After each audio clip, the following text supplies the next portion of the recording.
Hello, Tiffany. Thanks for Hi. coming on my podcast. Thank you for having me. Yeah, I'm so excited to have you on. I haven't had anyone in a really long time in like the entertainment space, and I am so fascinated by it because I don't know anything about it, and I've never really. I wanted to be an actress when I was younger. So I did want to do that when I was little, and I signed with an agency and like did a few commercials and Oh my things God, like that. wait, you were like really doing it. I was trying to. It was like Oh my only God. for like 2 years maybe. Okay. I remember I went to LA for like pilot season and like tried to do a bunch of auditions, and Oh my God. it was like I was like 9 though, so I was really young. You were 9 years old. That's like every kid's dream. Yeah, Oh my God. But since then I've been very far removed from it. Okay. So I think I could be totally wrong. I don't think I was like there was one commercial where I think I needed to be like a SAG actor. Okay. But I don't know if I ever got it. If you get it once, do you have it forever, or do you have to like continue? You have to pay your it? dues. Okay. And like with SAG, I'm assuming it works the way the DGA works, where it's like you have to like pay like this initiation fee, Okay. and it's a pretty large lump sum. But you like that's how they you join the union and all of that. You have to pay your dues. But So I don't think I did. But you're probably SAG eligible, I guess, is what it would imply. But yeah, I mean, girl, I would look into that. I mean, if you want to revisit the acting career, I mean, it's never too late. Yeah, I always think that it would be so fun to do it. Like, because when I was younger, that's what I really loved doing. Like, I always wanted to be in front of a camera, like always, and hence why I'm doing the YouTube and podcasting and everything like that. But I would always make little skits. I would always do like, I don't know, I just loved being in front of a camera. And I remember because I liked acting, my parents were like, okay, let's put her in theater. Let's see like if she likes theater. And I hated it. Like I hated theater because I felt like I don't like live performances. Yeah. I like the camera, the editing, I don't know, like the fact that it's not live and you have a chance to edit it afterwards and kind of like make it feel a certain way with music. Totally. Shots and all of that stuff. So maybe one day I'll revisit it, but for now I feel like I'm good in front of at least I'm in front of a camera somehow. 100%. There's a lot of similarities. I also wanted to start off with acting. That was like my childhood dream. So like the fact that you actually like went to LA was like my little 9-year-old self would have like died to do that. And I would do those like, they had on the radio, they would be like, if you want to be on Disney Channel, come do this thing that you have to pay for. And, it's like a total scam, I think. But I like went and auditioned for that. Like I was totally like, that was like my absolute dream. But the weird thing is like now I'm on the directing side. But like that was like from 9 years old all the way until I would say I was like about 19 years old. I was 100% like, my dream was to be an actress, but I was pursuing other things. So it's kind of crazy when you kind of like look back and you're just like, whoa, like, I don't know, like these like things that you've wanted, they end up translating differently. I think I needed to want acting for a while in order for me to become a better director. Because once I discovered really directing, I was like, oh no, this is my thing. But I had to learn that so that I can direct other actors. I feel like that's similar to how I like really want to be in front of a camera. So back then that was just acting. Right. Like there was no social media back then. Exactly. But then it's translated to this and I think I prefer this better. Like 100%. So it all leads into the next thing. When you were younger and you were trying, like you were doing acting, when did you realize, did you always know you wanted to do entertainment or in the film world? Like is that what you went to school for or? Yeah. Talk me through like what your interests were as a kid and like how it evolved to like going to college and where you are today. So yeah, I mean, I always wanted to be in entertainment. I don't know why I had like no family connection to both my parents are like immigrants. They've literally are like to me the definition of the American dream, but literally had no connection to entertainment whatsoever. It was just something I was fascinated by. I like in my like little nook in my bed, I would write like, I want to move to LA. I want to move to Hollywood, like in tiny, tiny letters. So like no one could see my like little secrets and my little dreams. Like I also wrote like, I want to marry Zac Efron. Like it was like all those things like were right there. But ultimately, yeah, I was in theater. I was like a huge theater kid. I did go to school, ended up going to school for film, but that was like a whole other turn of events. But ultimately what happened was, I was in like all the theater productions, every single thing. And I got, had a pretty bad bullying experience when I was in middle school. And I almost left the school. I'm talking like my mental health as a 12-year-old, I look back at that time and it makes me really sad. But what ended up happening is I ended up staying at the school. And, I feel like I kind of turned my life around a little bit. Like for that age, I was like not a great student, and I became a great student because I just focused on school, and I felt like I kind of got my footing a little bit better. But there was this news report I saw of this girl who had committed suicide, and it really struck me, and I didn't know how to like express like how frustrated I was with just seeing that and how saddened I was with that, because a few years back I felt like I had been in a place where I felt very depressed, honestly, for 12 years old. So I went to my room and I wrote a monologue just like as like a way to express how I was feeling. And I don't know why, but I marched to my guidance counselor the next day and I was like, I want to present this to parents at a parent coffee thing and talk to them about bullying and how they can help their kids and blah blah blah blah blah. How old were you at the time? I was 14 years old at that point. Wow, you were really little. Yeah. So then I went and I presented my monologue, which was like inspired by my story and kind of showing like the two ways I could have gone. Like one, because it really felt at the time that like it felt like a crossroads where I remember, we're getting really dark really fast. But I remember at the time I like literally just like looking up in my mom's like car of like the sunroof and being like, I just don't want to, like, I'd rather be up there. I don't want to be here. And it's like, it was such a traumatic experience. However, I think seeing how art kind of healed that. And then the more I presented it, then they wanted me to make more monologues and present it to more parents. And then the parents wanted the students to see it. And then we started touring around the community with it. My school was like weirdly enough, like, not weirdly enough, but they were really supportive. Like they provided the buses like for us to go do that. Like the guidance counselor, Dr. Vogel, shout out, she literally like was a champion for that project. It was called The Cycle. It was a play then. After so many monologues, it became one. And I acted in it. And it was like something that I really honestly loved that I got to be a part of it and write a role for myself, which was about me. But showing the two avenues of the way my life could have gone in terms of like what it would have like meaned to end my life or to continue and find, purpose in other things and try to separate myself from what was happening. So it was the most gratifying experience. I directed that project too, but I didn't understand that I was directing it at the time. Yeah, because you were 14. Yeah, I wrote it and I would tell my friends like that you do this, you stand here, blah, blah, but I like didn't understand that like I really was, doing that role until much later, where I ended up going to, university. I was a pre-law major. I was studying psychology to fulfill that. And I just felt so lost. Like I felt like literally I was doing the wrong thing. I would do like babysitting just so I could pay for my acting classes.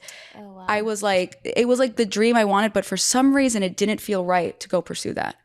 And do you think it's because you felt like it wasn't like a good enough degree, or did you feel like you felt like you would be letting your parents down because they were immigrants? Because I'm saying that because like I come from immigrant parents as well, and I remember wanting to go into something more creative too, and they were very much like, you're going into engineering, it was like that's like what you're doing. And so I ended up getting a degree in engineering, which oh my god, did not like, but now I'm grateful because I did learn a lot, but I'm still able to do what I want to do. Right. And so it ended up working out, but I know that for me, I didn't feel confident pursuing a more creative career because my parents had the immigrant mentality. So I didn't know if you felt that, and that's why you went pre-law. For sure. My dad definitely did. My dad truly, like my parents, when I say they sacrificed everything to give me the education they wanted me to have, especially my father. I feel like he dreamed of having the Ivy League education. I mean, he came from Greece and he came here. My mom's from Venezuela. And they both, I think, really valued what education can provide you and the life it can lead. And so I really am appreciative that he pushed me in that direction. And he was like, I think he wanted the doctor or the lawyer. And I think that I wanted to make him proud. I feel like and I feel like I could have made a great lawyer. It was just, there was something about like, I felt like when I was, in theater and all that, that's where I felt like I was my most self. But, I really didn't want to let him down. I actually came back from college, like, he's like, you're studying psychology and you want to be a lawyer, but like, what do you like? He didn't understand like what I was doing. And you're saying you want to do all these other things. And I was like, he's like, what do you want to be? And I was like, an actress, Dad. And he was like, at least be a director, like at least be something. Like he wanted me to, I was like, a director, like what? And I didn't, like it didn't even click at the time. And my mom that night was so kind, and she was like, listen, I'll talk to your dad. Your dad wants you to be happy at the end of the day. Like I know that. I think he just has to, you know, kind of just see like where you just choose and, you know, it'll be fine. And my mom actually was diagnosed with cancer when she was 4 months pregnant with me. Oh, wow. And so it was like, they told her I wasn't going to survive. She was definitely not going to survive. It was like a very, you know, crazy turn of events, I would say for my mom at her age, especially, she was in her 30s, early 30s and pregnant and starting this life with, her new husband and all of that. And then my dad, the husband. But ultimately, what she told me from that experience is the first thing when they diagnosed her that she said is that, wow, like I didn't do what I wanted to do. And my dad was like, what did you want to do? And she's like, I wanted to be an artist. Oh. And she went into business because her parents wanted her to go into business. And so she was like, don't wait until someone tells you that you're dying for you to start living. Wow. And so if you want to go do this, go be an actress. And I was like, okay, but there's something, like there was something off. I wasn't taking the leap even with her saying that. And a few months later, crazy how life works. I was about to submit my official, like I am staying with psychology, pre-law is my track. I'm looking at the sheet for a double major, waiting for the lady to sign it, but she wasn't there. I was like, okay, I'll just come back tomorrow. The deadline was the next day. I go back, my roommate, I'm trying to get into a film class just to check it out. And my roommate was like, she's like, why can't you get in? And I was like, because I need to be a film major. And it's like the classes are too small and this is so annoying. And she was like, then just become a film major. I was like, why would I be a film major? I'm not a filmmaker. And she was like, you love movies. Like I would pay like for like TV subscription and a TV just so I could watch the Oscars every year, like with my own money. Like I was literally that obsessed. So she was like, if you hate it, just drop it. Like just do that. Mm-hmm. And I was like, okay. And I went the next day to double major because I had almost finished with my psych requirements, thinking I was a little crazy. The next semester I come back, I take my first film course, and I was like, the 4 hours, 2-hour lecture, 2-hour film, fastest 4 hours of my life. And I walked out, called my mom, like, this is the thing. Wow. Yeah. It really, like, if that guidance counselor would have been there, or whoever it was that you were waiting to sign would have been there, 100%. Your life could be so different now. 100%. Yeah, wow. It's really wild. And the roommate I had at the time, if she had not like been like just I didn't even think to do that. Like that was not even a thought in my mind. And there was just, you look back and I'm just like, wow, so many things had to happen to like even my dad just saying, at least be a director. Like all of these things, like they kind of add up. And then suddenly it's like, oh, whoa, why didn't I see this entire time? Like this totally makes sense. Yeah. That's like, it honestly, I mean, I'm a big believer that like you can look back at your life and see the bigger plan at play. Yeah. Like in the moment it doesn't feel like that. Like maybe when that person was signing the paper, when you declared that you were a film major, maybe you didn't see, where your life would be, but now that you like look back, you're like, oh, that made sense. 100%. Like, all of that was meant to happen for me to be where I am today. For sure. And you can kind of like see it all being played 100%. out. Steve Jobs talks, like, did you ever see that Stanford speech he did? No. He did a speech at Stanford. So good. It's called Connecting the Dots. I listen to it every so often because it's just so powerful. He talks about how when you look back in your life, you can connect the dots and they all make sense. And how he like he quit, university and he took a calligraphy class because he just was interested. And without taking that calligraphy class, we wouldn't have the fonts that we have in Apple, like that Apple really introduced, right? Wow. So you look at his story and I feel like it applies to anyone's story, right? Like for me, it was like, wow, like psychology, that felt kind of random. I don't know why, like I hated science. That was the one science that I was obsessed with. I was like, I love learning about the human mind. As a director, I'm working with actors, I'm working with other individuals, and psychology is not only so important for like knowing how to, I mean, directing is like borderline, you're messing with people's, like those actors' emotions and having to be very careful with certain roles, especially like how to guide them and make sure that you're protecting them, but also your crew and all of that, where psychology has been immensely essential, especially in business as well. Like it served me so much more than I ever thought I would ever need it. Yeah. I thought I was just kind of doing because I was interested in it, not because it was going to actually be useful in my career. And then you add film to that. I'm like, I literally almost hand selected without realizing it by complete accident, the exact curriculum I needed to give me a foundation for directing and for being in business.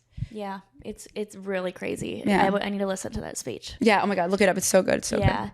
And so when you started taking those film classes, was it a directing path or how does it work? Like, I don't know what film school is like. So do you choose that you want to be a director or are you just in film and it's broad and you can kind of go a million directions, or what is that like? And how did you get into actual directing? Yeah. So the program I was in at Columbia, it's a film major, so you don't specialize in like which role. You're just more like film studies, right? So like you're studying films, you take a few production classes, which if I had gone to maybe like another film school, maybe it would have been a little different. But the way that the curriculum was structured was more about film studies, which was great because it gave me, again, that foundation on understanding good story, understanding how to write a good script, and also understanding like what makes the best film. What I didn't learn was how to actually make film, right?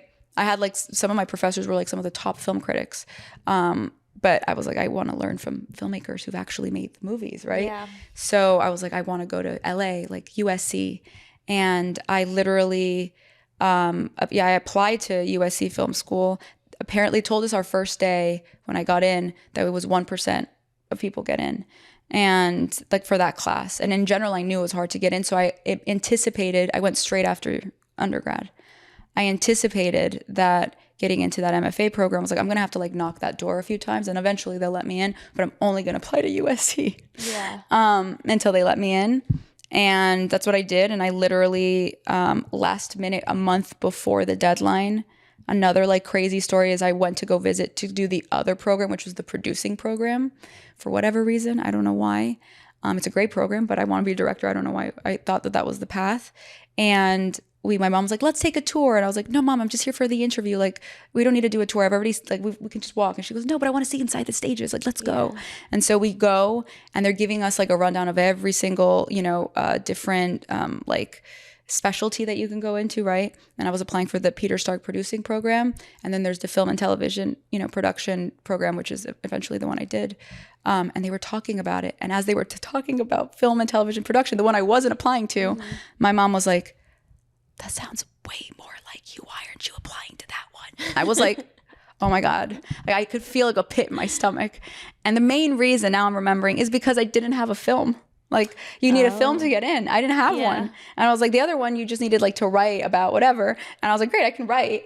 And so I was like, but how am I going to, like, I don't have a movie. And then I asked the woman, she's like, you could take either of these photos and like tell a story through them, or you can submit a film. And she was like, yeah, like, you have a month, like the deadline's so you have time. And I literally remember just sitting there, like looking like in the middle of the quad. And I'm like, there's no chance, like in a month, like how am I going to make a film? I've never even done that. And somehow by some miracle, I pulled it together in a month. I didn't sleep that month at all. And how did you do it? Like, what was the film? Did you have to recruit actors? Like, walk me through that. And, like, what was that film about? It was so crazy because there was this wonderful class, I guess you could say classmate. She was a couple years younger. She has cerebral palsy. She's an incredible writer. She's a journalist now. And Sarah Kim, her name is Sarah Kim. She's amazing. So, I had my aunt has cerebral palsy. So I, have a very, I think it's very close to my heart, her story in general. But I had noticed that going around campus, getting in the wheelchair accessibility buttons never worked. And the reason I noticed is because I was lugging all this film equipment and for like the documentary class and all of that, which they weren't, they were just like little assignments. But I was lugging all this stuff and I couldn't get in to like some of these doors when I like didn't have any hands to open the door. I was like, I thought of her. I was like, how the hell does she get around? Like, this is impossible. And the ramps, like when I had like to push like the carts and stuff, I'm like, how there's like to get around, to get the ramps, you have to go like on the opposite sides of campus constantly back and forth. So it literally takes triple the time. And so I contacted her. I'm like, we should do a documentary, like for that documentary class. Like we should do something. And we had been talking about it. And then I was like, well, maybe that assignment, I could turn that in. And so a professor of mine was like, why don't you write? And I was asking him like, what lenses do I use? And he was like, a 50 millimeter. I'm like, 50? What does that mean? Like, I literally had no idea what 50, like, I did not know. I went to B&H and I was like, went to the guy like there. I was like, tell me I need a 50 millimeter. And I literally like had no idea what was going on. And I needed so much help. But anyway, the guy was like, ask her to write you a letter about her. It could be to you, it could be to anyone, but just so that you get to know her. Just ask her to do that. I'm like, okay. And so I asked her. I literally got like that letter, like let's say it was like 11 p.m. And I remember just reading it and crying because it was so beautiful. It was like, it just felt like so honest, and the way she writes, I mean, she's a beautiful writer. I was like, this is the film. Like, I just have to read this and film her. Mm-hmm. And that's it. I don't have to do anything else because she should speak for herself. Like this, I don't have to, I don't want to have to, I think she's the best person to tell this story. I'm just going to capture it. And she had so much patience for me in terms of like, I can't even tell you how many times I had to like redo like scenes. They weren't really scenes, but they were just like, it's kind of like a montage piece. Because I messed up the lighting or whatever. And ultimately, yeah, we did that for the entire month. She would meet me like before class, like in between classes, and we would just get little snippets. I had, like my friends like literally I had a friend come with me, at least for each of them, tell me like, set up or whatever. And I'm telling you, it was one of those like experiences where as a filmmaker, it was really great, on a learning basis, but it really gave me that extra validation of like, I don't just want to tell stories, but I want to tell stories that matter. And, Sarah Kim, in my opinion, she's one of the most inspirational human beings that I still to this day have met. And her story, I wanted people to tell, and ended up going to festivals, and that got me into USC Film School. Wow, that's incredible. And so for you, was that a moment when, like you said, you wanted to tell stories that matter?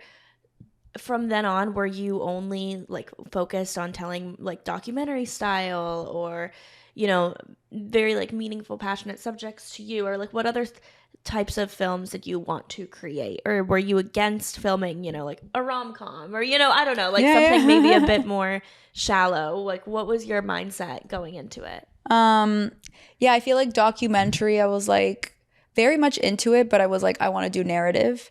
I was like, and I think at the time, there was a lot of films that were, I guess you could say, much more like social change pieces, and I really gravitated towards those stories. I think what it's evolved into is really more like how to tell stories that actually matter, and it doesn't always have to have like this very deep, profound, big, topic at hand. To me, it can even just be like having someone who has never, everything everywhere all at once, just like seeing how they were able to tell a story that like in theory could have been told by so many different types of protagonists. It could have been, but the specificity with the representation, like we hear that word so much, but it really, I feel like, was very empowering, right? And I feel like that to me is kind of like what it's evolved into, where it's like find ways where we're actually making change, whether it's through conversation about a topic or by representing communities appropriately, so that we really do create projects and stories that actually represent the world we live in. So I think back then, I don't think I think it was always kind of like more like the narrative like space. So you get into USC's film school, and is it film school technically? Yeah, it's USC. It was a USC Film School MFA program. Yeah. Yes. So is that where you started getting more like real world hands-on experience, or like when did you start working on like sets and like directing your own stuff, and that actually was published, and like when did that happen? Yeah, so I got like a lot of festival attention from, like we got it from it was called A Day on My, oh my God, I kind of don't want to say it because people are going to look it up. It's so bad. No, clearly it wasn't bad if you got into film school and it went to I think it was great for someone who had no idea what she was doing, but okay. but okay, anyway, so I I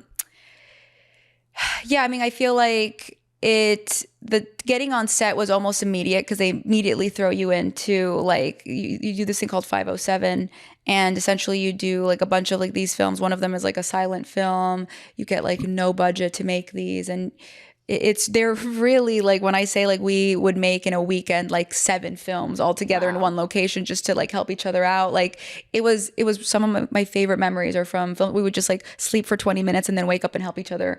Like we would be on rotation to help each other for our films. And it was wonderful. It was like really a great time. And then I think as it progressed and you do 508, which is when they are like, you're officially part of the mafia when you finish the USC mafia, once you finish 508. And 508 is like they give you a trio. You get 2 other partners. They choose it for you. You don't get to choose.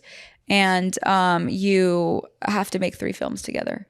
And it kind of sets the trajectory of your career at the school, where it's kind of like if you have like, I don't think it, necessarily matters for your entire career as much as we think it did at the time, but it was probably the most I learned in a matter of like, I think it was like 4 months. Like you learn so much because they force you to be different roles for different projects. So for like, the first, project 1, I was the director.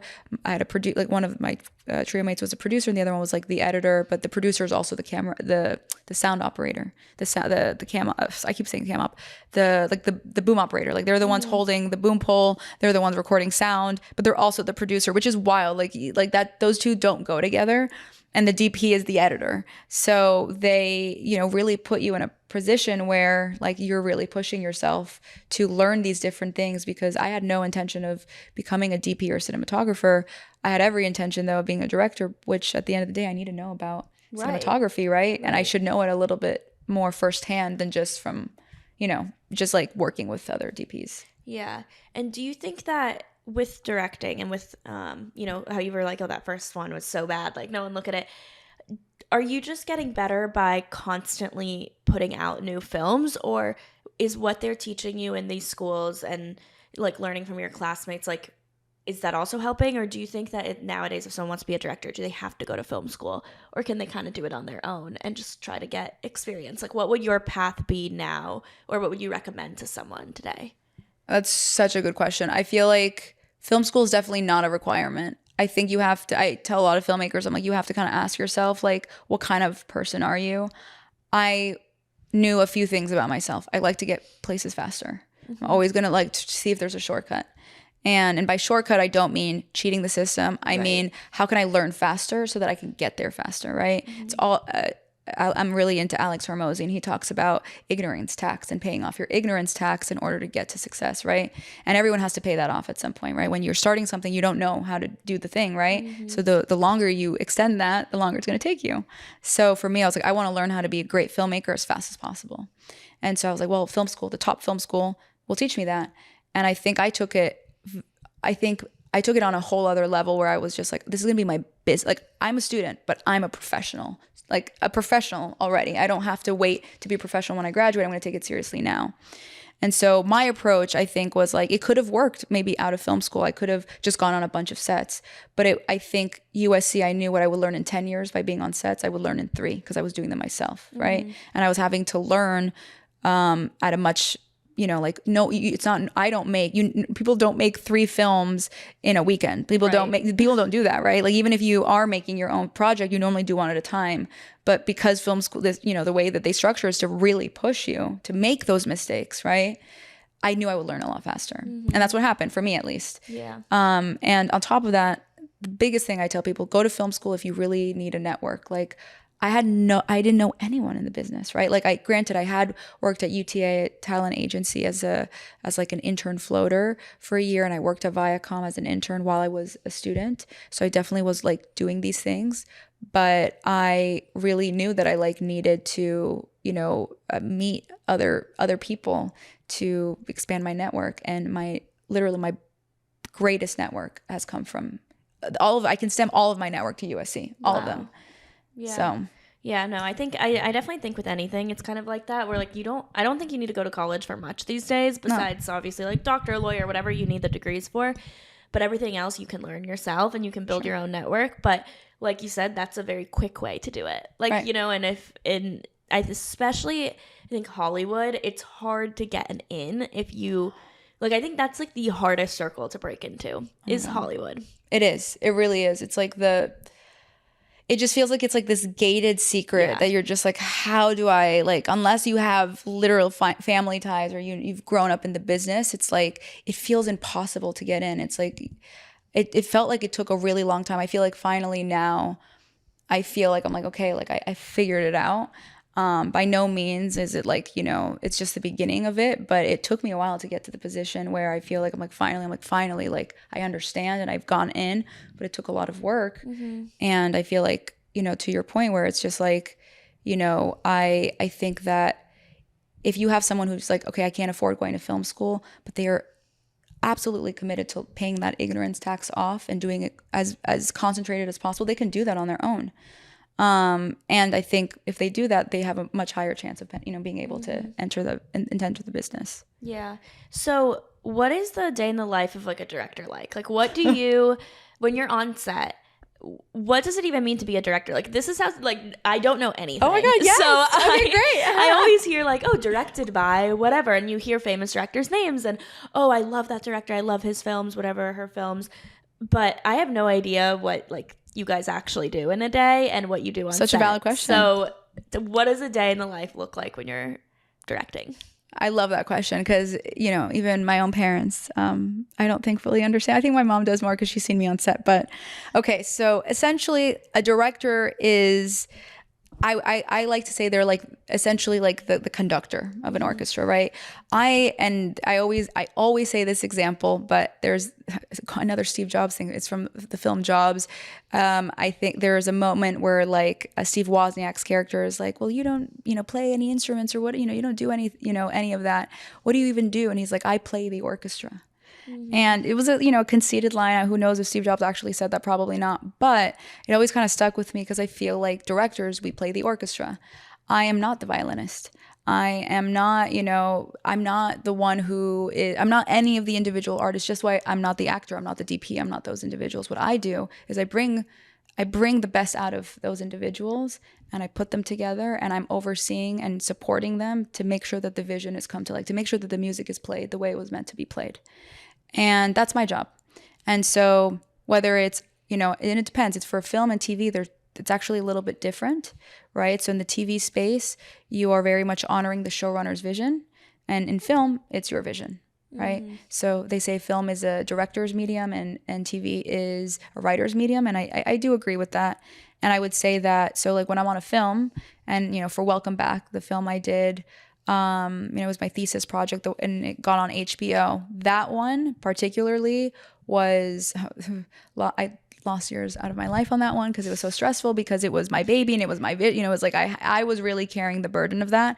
But when I say I'm like overseeing casting, I'm choosing and saying, okay, approving, yes, I want her to wear that jacket. I want her to do this. No, oh, let me finesse this part of the scene because it's not sounding good. Like I'm literally very much intimately involved in every creative decision.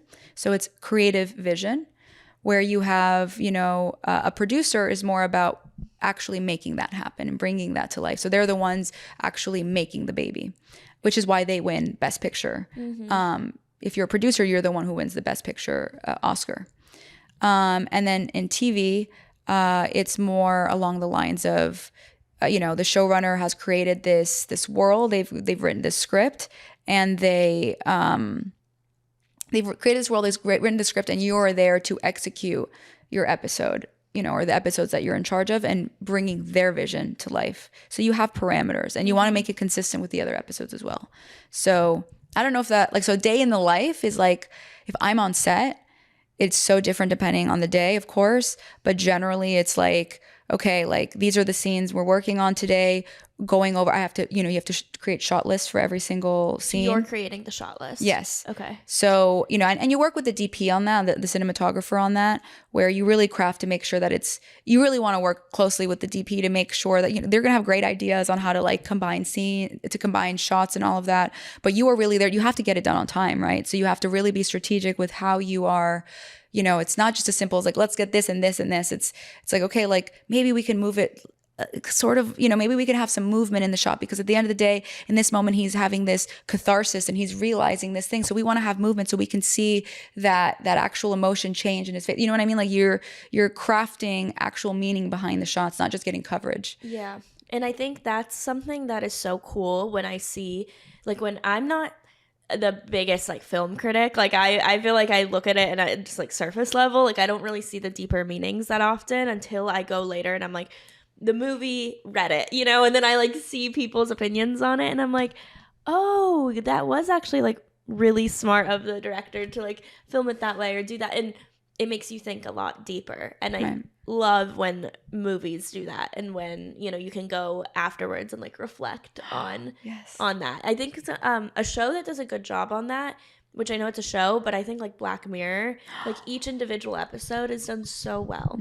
and so different. Would you say that's more like a film though? Like it's directed in the sense of a film because each episode is very different. Right. Yeah. So yeah, they, you know, I really do love the structure they've created. Essentially, each one is like a short film. I agree. I would say, yeah, I feel like television is shot. I mean, it's, you know, I think television is shot like a lot like film today. It depends on the TV show. I think the difference, I would say Black Mirror, I'm not entirely sure like what their shooting schedule was like, but I would definitely argue that considering there's not overlap in characters and the way that you have to structure other television shows, I would argue that yes, it's probably more structured like a bunch of short films under one production. But yeah, I mean, like I think television has come so far that we are structuring things on a much more artistic level in the television space, the way films are executed.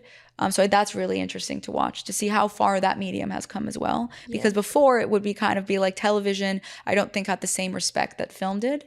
And now, I mean, personally, like I love TV. I feel like I'm mainly watching TV nowadays. And I'm looking at it for its artistry. Black Mirror is such a great example where it's like we watch that and we're just like, they did such a good job at telling compelling stories that, you know, really felt engaging, but also like you kind of, like they sparked a lot of discussion as well. But artistically, they really did push the envelope the way any film would. Yeah. I love watching things like that. Like another one I think that I like watching for just like the way it looks and feels is Euphoria. Like I think oh my god, the colors, the music, the like it's so well done because Euphoria, if it didn't have all of that, if it was just the plot, I don't think I would really watch it that much. But it's so like visually captivating. And that's why I like love it. And the music is so good. Like, do you play a part in that though? Are you the one as a director saying, okay, this is the music that should be playing on this scene, or like this is the feeling and this is, you know, is that you as well? Yes. So I mean, so again, it depends on if it's a film or a television show. So if it's for TV, you would, you know, have maybe suggestions, but ultimately in the director's cut, you're really more there to, your version is really more geared towards like editing the piece.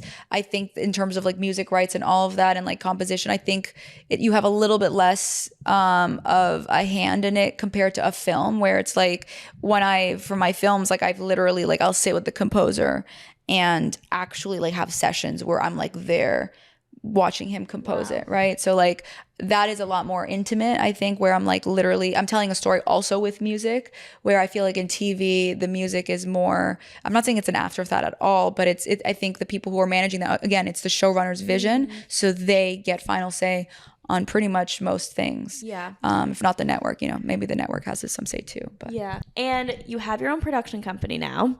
So how did you start? Like, how do you go about starting a production company?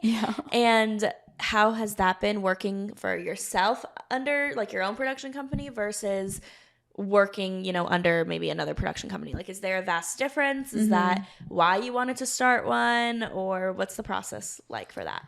Yeah, so we have our company's Creative X Entertainment. It is a creative agency and production company. And I've never in a million years did I think that I was going to be a business owner. And ultimately it started in the pandemic. My husband and I, we met at USC. You know, I was like on the highest of highs because my film was doing really well. Finally, that was like the entrance into the business. I, you know, got representation. Like I was actually seeing like all this hard work pay off.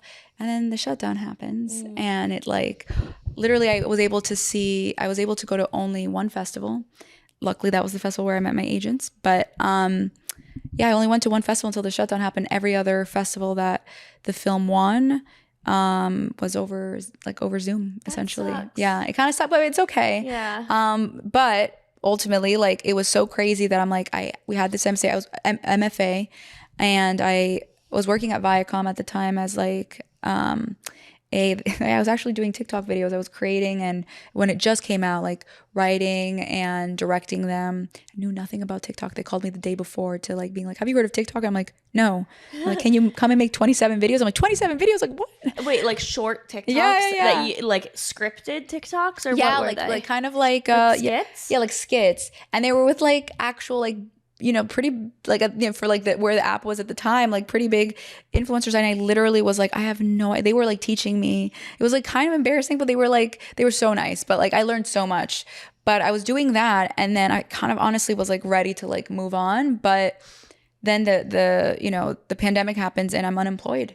And I literally, for me, it was like going back to the immigrant parent thing. Yeah. Like I had so much shame about that, even though, you know, it wasn't really my fault. I like depended on being on set, right? And my husband at the time was like, man, like, you know, this is just going to be something that we're going to have to really like, you know, figure out how we're going to survive this, all of that. He was working at an agency as an editor at the time.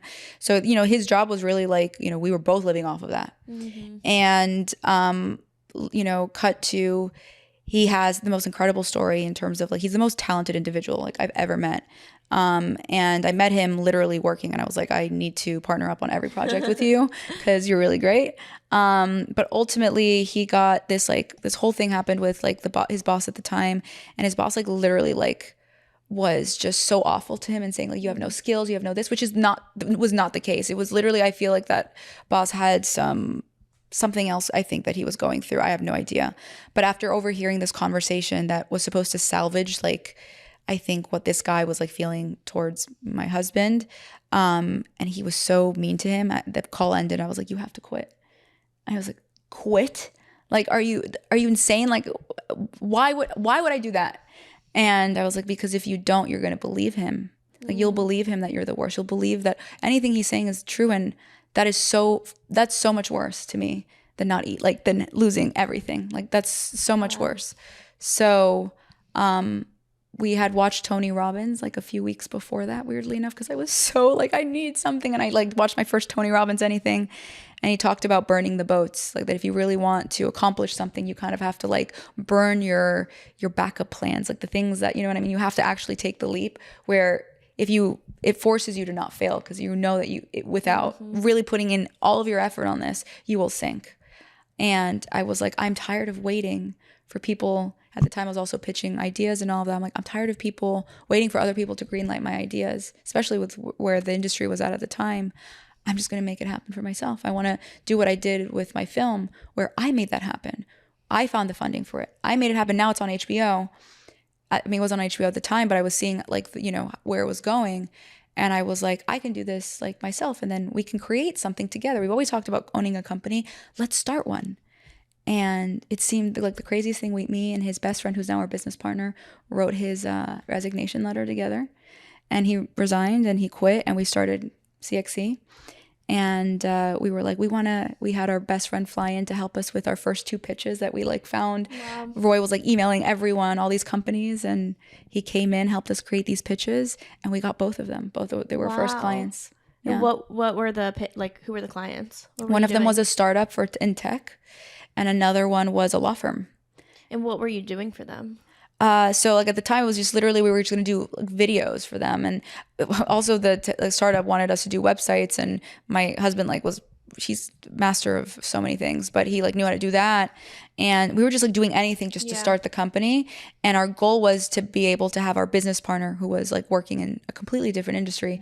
I don't know why we were like, you would be perfect. We were like all talking like about the idea of the company. He's like, yeah, this is amazing because there's no overhead. And like we laugh about that all the time because there's so much overhead.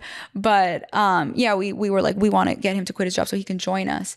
And we worked like that was in November of 2020, and by like May of 2021 we were able to offer him a full-time role and join us. And we had already like by then we got Hollister as a client. Like we had gotten like a bunch of different really cool projects to make videos. Were you doing like commercials, or was it social media videos, or what type of videos was it? So it was a variety. So for the Hollister project in particular, it was Charlie D'Amelio and Dixie D'Amelio. They launched their clothing brand, and it was with Hollister. So we shot that. It was like their fashion show essentially, and it was like a really big production. Like we had to rent out this entire like big club space and like turn it into this like beautiful, like, I mean, it was so gorgeous. And is that you doing that work? You're renting the space out, so you're doing everything. Yeah, so we were really like, we put that together. We were working with Flight House, like they are incredible. We were in conjunction with them, and so there was a team that we were all like, you know, it was like a pretty great team that was working on it.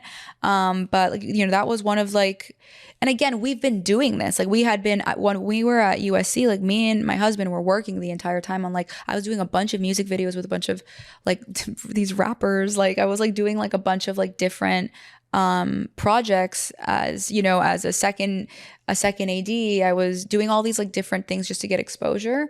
So by the time I had graduated, we did, again, especially my husband who had been working since even before, really had a good grasp of how to make like, great content. And I think it kind of expedited our ability to like grow the company because people knew that we knew what we were doing. Yeah, that's so cool. What have you had like a pinch me moment at like working with someone in particular or working on a certain project? Right. Yeah, man, I've had so many. I feel like, oh my God, I feel like there's like a few, and I'm trying to like wrap my head around.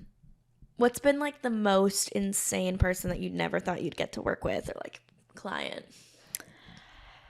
I definitely feel like, I mean, we've worked with Netflix. That was pretty pinch me. Wow. I feel like doing what with Netflix? It was like their post-production. My husband like creative directed and worked with them again, we had like these different partnerships that allowed us to work with Netflix, but you know, he was really like creating all of like the marketing assets for like their Oscar contender type projects.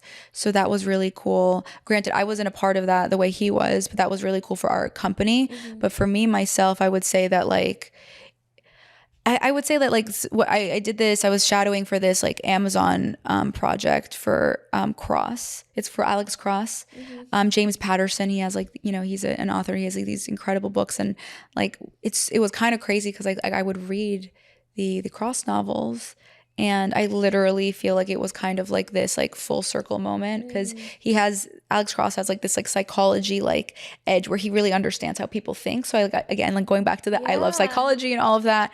And it has like a lot, you know, crime, and it's just like a very interesting like character and series. And then they made that, and then I got assigned, like that was for the Paramount Fellowship that I was selected for after like a year of waiting, or over a year. It was 2 years of waiting. That was the show, and that was kind of like pinch me. It was kind of like, whoa, like that's very full circle. And then I think, I definitely know that like. There's been like even I think a few times where I'm like on those kind of productions where I'm just like seeing.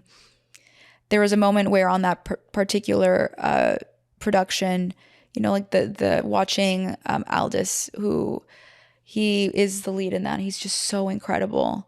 And just getting to witness that firsthand, I think just like actually like having a front row seat where you get to see like some of like the best actors in the business do their thing. I think that's been like really rewarding. Yeah. Yeah, That's so impressive. Yeah, no, it's cool. I mean, you meet a few people also like just like in events, and that becomes very surreal. Like I don't get starstruck very often, but there's like been a couple times where I'm just like, I cannot believe that like I'm in the same room as XYZ person, whoever it is, and that's been pretty surreal. Yeah. So yeah. Yeah. Who are your favorite directors? Who do you look up to? What and then also, what are your favorite films? Yeah. Oh my God, the hardest question to answer for any filmmaker. Yeah. Okay, so I think directors, I was a huge Alejandro Iñárritu fan for like many years before he like became like everyone knew him for Birdman and Revenant. I still respect him a lot. I really like him, but I would say like a lot of his older stuff. I'm obsessed with Greta Gerwig. I love Damien Chazelle, like specifically like Whiplash and La La Land. I feel like they're just, I mean, I really think he's like a very, very talented director. And I really love Ryan Coogler. He graduated from the same program I did at USC. What has he done? Black Panther. Okay. And he's done Creed, and he started with Fruitvale Station. That was his feature debut, and it was, I mean, I literally just like love everything he does, and I think that he's done a really good job of being able to kind of do the kind of work that I like see myself continuing to do, which is like really making important, you know, topics, you know, or like telling stories of important topics, but also including, you know, our own communities in these projects. Ava DuVernay, I really love. So Ava DuVernay has directed Selma, When They See Us. When They See Us was on Netflix. I've seen When They See Us. Right. Yeah. And so it's like a 5-part series, or no? Was it one? Yeah, it was like a limited series. I think, I don't know how many episodes it was total, but it was a limited series. Okay. It was so good. Yeah. And you know, she's behind Queen Sugar, and she's like literally paved the path for so many female directors. So like on that, like that particular component of like not only her directing, but like what she's done for the industry. And to me, that's like the part where I'm just like, I totally would love to see more of that, and she's done a great job. Is it harder to be, or I don't want to say harder, but does the industry make it harder to be a female director? Or have you noticed that there's been, you know, a lot of progress lately with that? There's been progress for sure. Like, you know, I feel like when I first started, I literally got told on a set by a classmate, like, oh, you need a plan B, like no one's gonna hire you as a director, in front of like the actors, and like the actors got upset and everything. It was like a whole thing. What a jerk. I hope he's not doing anything. No, I have no idea what he's doing, but yeah, that was like, it was a really surreal thing to hear. But I'm like, looking back, I'm just like, well, people were thinking that he was just like the only person, I think, that was crazy enough to say it out loud, I guess, and especially in a room filled with women. But yeah, I mean, I think it's gotten better. I don't think that it's happening at the rate that I think it should be. Like if you look at the actual numbers, especially for like women of color, the numbers, in my opinion, are a little embarrassing. Like they should be better.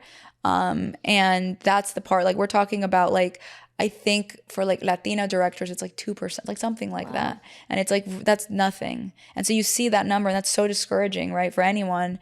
And so for me, it's just like, it's kept me in the game longer, honestly. I see that, and I'm like, well, now I can't leave, because this is a game of numbers, and we need more of us. And the more of us that stay, the more likely like we can actually see the change. Like I'm not going to expect the individuals that are, let's say, the opposite of me in gender and background. Like I'm not going to expect that they are going to be the change. Right. Yeah. So I think it's kind of up to us. Yeah, I definitely see that. And I also feel like Hollywood, for being as like, you know, I think they do a much better job, obviously, at representation in media in terms of actors and like what you see on TV. But I feel like behind the scenes, they're very behind from just what I hear and from what you see. Like it's like I think they talk a lot about it, but like, do they actually do it?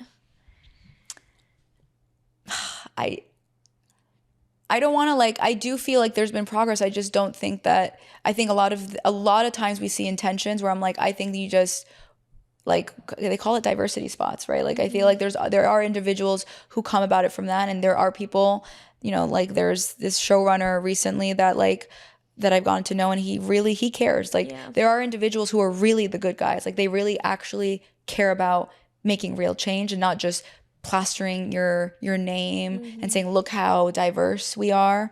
However, I feel like, you know, there's been definite improvements. I just don't think that it's happening at the rate where like I've been on sets where like I'll show up and literally like I've had it happen a couple of times where they're like, oh, wardrobe's there, or like, you know what I mean? Like they think that I'm not the director.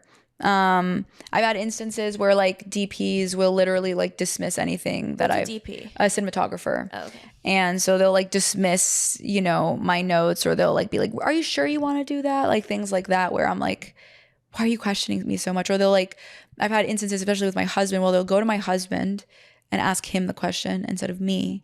and I'm the director. And so, I think it's gotten better. And I think it's because we now are in a position, especially with the company, which is honestly one of the biggest reasons why, like, I feel very happy that we've been able to build this, where we get to select who's on our sets. Mm-hmm. So I'm not, like, I haven't really exposed myself too much recently to individuals who are like that. Right. However, it still occurs. Like, I'll still every so often have a meeting where I'm just like, whoa, this person is still in the business. Or you'll hear them say comments that, like, I think this is the part that gets me.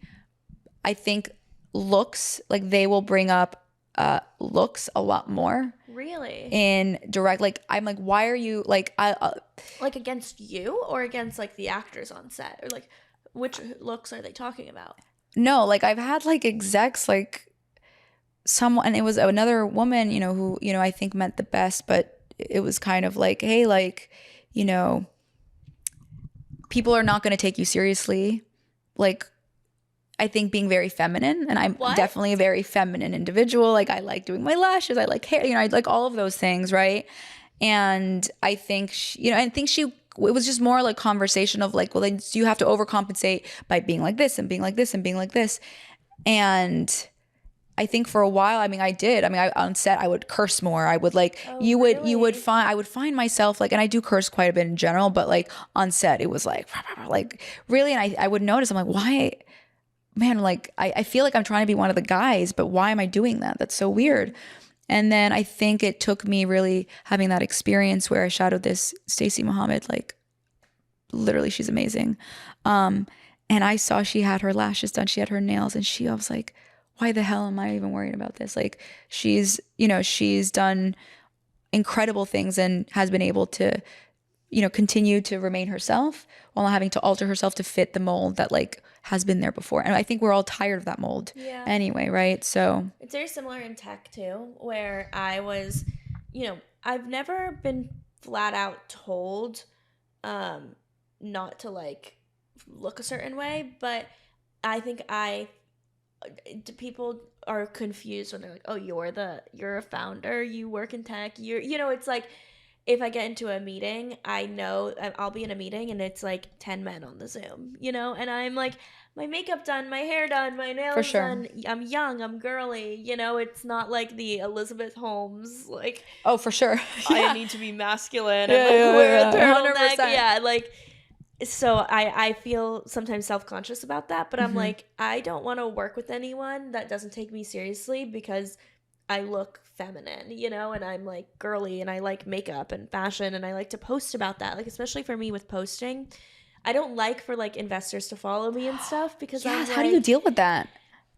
I just say, like, you know what, whatever. Like, at the end of the day, I'm not going to not post something because of that, because I'm being, like, true to myself, and I know I'm not posting anything bad. Like, if I was actually posting something, like, bad, then okay. But, like, just because I have interests that might be different to theirs, I'm not gonna, like, not post about that, But it's a struggle I go through, like, even with investors, with other founders following me. I'm like, do they respect me? Do they take me seriously?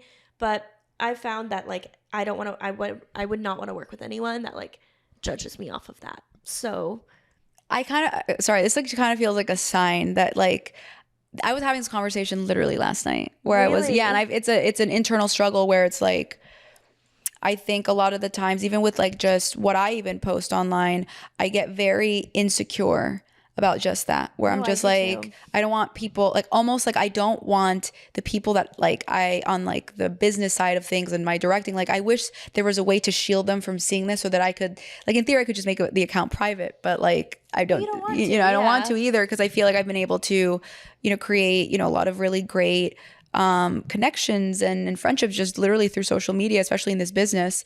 And so ultimately, like, to me, I was like, I honestly, my brother-in-law was like, why you don't want to work with those people then? No, if they're going to judge you for those things. And also, I always think, like, there are so many, the reason why I feel that way is because there's not that many girls in it.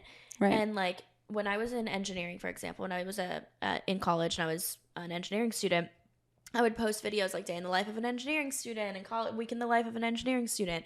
And at the time, there were really no girls that were posting about that, let alone, like, I also posted still about my outfits of the week and my like makeup tutorial and all of that stuff.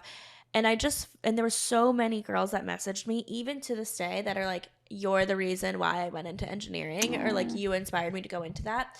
And I always want to encourage more women to go into STEM and like science and math. And because I think forever we're being told that that's not for us. And I grew up with parents that never told me that it was like I can do anything. So hearing the world tell me that like just because I'm a girl I can't do something is very strange to me. And so even when I was in high school, I remember there was a guy who, it was like, I think it was like a bunch, maybe like 6 of our friends were going into engineering, like in our friend group. Like we had a lot of people that were declaring that as their major, and he was like, you guys probably aren't going to be doing that like when you graduate. Like you're going to drop out, not drop out of school, but like you're going to change your major. Like it's going to be too hard for you.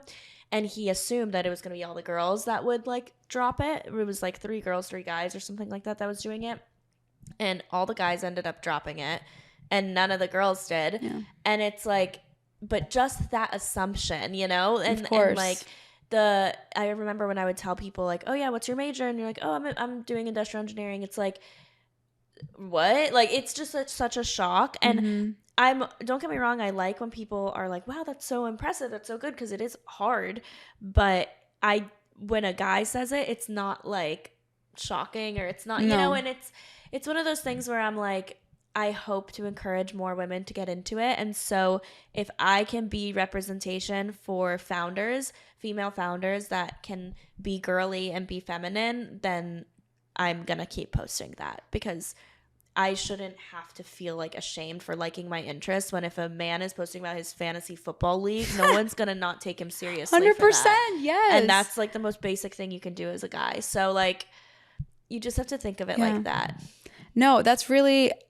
It's so crazy, because you it's one of those things where you internalize these things and you think them to yourself, and then you hear other women like literally going through that, and I'm just like, man, like this is the type. But seeing more of it, I think, like even with directing, when my dad said that, my response to him, like one of the things I said to him about, he's like, why don't you just be a director, like at least be that? And I was like, a director, like me, like, and one of my arguments was like, I was a woman. And even though I grew up in a household where my dad also was like, you can be an astronaut, you can be a president, you can do whatever you want. And literally to me, I was just like, that you're crazy for thinking that I would do that job. Because you don't see it. I didn't see it. And then it took me a while for then when I started doing that and realizing, I'm like, oh, like I have to do this, especially because there's not enough of us. Like there's not enough women behind the lens. There's not enough women in these roles. And it's not because we're not good. It's not because we're not talented. It's because A, society has made it very hard for us to do those things. And B, like a lot of women like myself didn't know that it was an option. Yeah. You just think like, yeah, that's not for me. I don't see other girls doing that. Like, math, that's not for me. It's for like, sure. It's literally numbers. Like it's not like anything like directing. Like there's nothing that makes it gender specific, for sure. And you look at like Sarah Blakely, who like she created Spanx, and I like love watching her speak, because I'm just like, like her superpower is being a woman, right? And like that's what her whole brand is. And like she made this $1 billion company off of literally female empowerment, and this thing that is like very much part of just, the nature of being a woman in the world. And I feel like I always try to like look at those examples. But if I'm being honest, like I feel like especially in the directing space, like now I feel like I have more, there's more women for us to really, talk about. And it's not because, again, they don't exist. It's because it's been very hard for women to even just penetrate the business. But I would argue that it makes it even more important for yourself, even to just like the type of content where you're mixing, your personal interests and your actual identity as a woman, along with the fact that like that doesn't have to clash with business. Like I could still lead an entire team and also like enjoy going to Sephora. Like exactly. Like those are not mutually exclusive at all. No, they're not. They're not. Yeah. Well, this has been such a good conversation. I'm so glad I had you over, and thank you so much for coming on my podcast. Oh my God, of course. Yeah, thank you for having me. I really had such a great time. I feel like I learned a lot. Yeah. No. Where can they find you? Where can they find your production company? And also, we need to have you on for part 2, because you also are building an app, which is like a whole other thing that we didn't even touch on. Yes. But where can they find everything? Okay, so they can find me on Tiffany K Guillen, which is Guillen. And then that's on Instagram. Our production company is Creative X Entertainment. If you go on Google, I'm sure you'll find us. And yeah, our app is called Bizly. It's for artists and creatives who essentially it's like a LinkedIn, but for creatives. So it's a portfolio-based social network. So, if you're an individual who, in order to get hired, you need to show your work to get hired. So you're an actor, you are a graphic designer, anyone that literally has to show their work, Bizly's for you. So yeah. Amazing. Thank you so much, Tiffany. Thank you so much.